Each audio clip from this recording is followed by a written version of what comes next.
I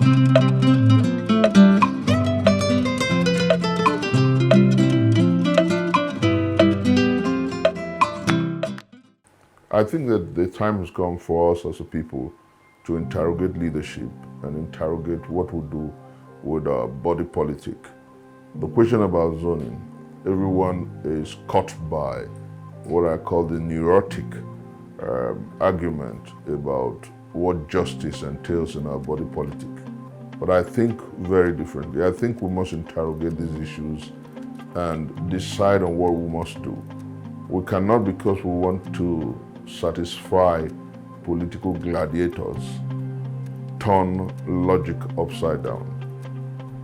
What does zoning mean? You want power to devolve to a certain segment or section of the country without thinking about what affects posterity. I think that what Nigerians must begin to do is interrogate the intentions of the political players of today. How does zoning solve our problems? Power has been zoned to different sections and segments of this country. And how did it help the North, for instance, that held power the longest? The highest number of out-of-school children in the world is in the North.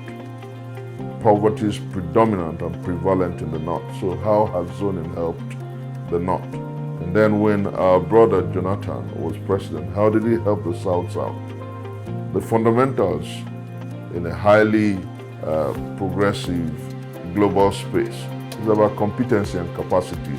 And let me say clearly that if in trying to solve one injustice, you create another, which is of course tragic, then you haven't done anything good. You don't right one wrong with another wrong. If a man, for instance, becomes the best to have happened to our country, say in 2023, and he did that when you zoned power to his zone, what happens if his son becomes the best thing to have happened after him? You tell his son that he has no right to become president because his father had been president. Where does that happen? Who does that? What sense of logic situates that as justice?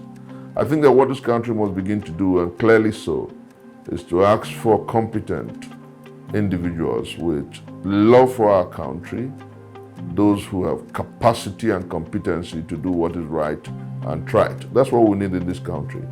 And I say that advisedly because we cannot, in trying to solve problems today, create greater problems for tomorrow.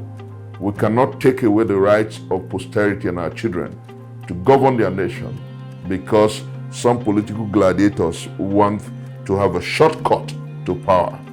Those who are crying about zoning today are simply saying that because they want to narrow down the space.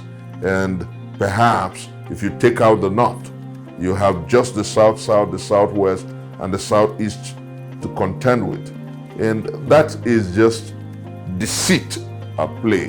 What we must do as a nation is to ask our young people, if we must zone, why not zone it to women and the young people? That's a challenge. We have had old people, we have had people from the North, people from the South govern this country.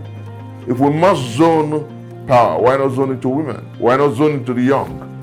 So I think that this argument about zoning is hubris, is tummy rot, it's perfidious and wicked. I think what we must do as a nation is to begin to act seriously that our people make competency and capacity the linchpin.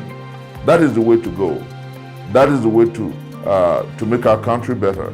Our politics must be predicated on the competency and the capacity of those who seek to govern. And that's what I'm saying. Professor Chris Mustapha Nwokobia Jr. for One Voice Africa TV.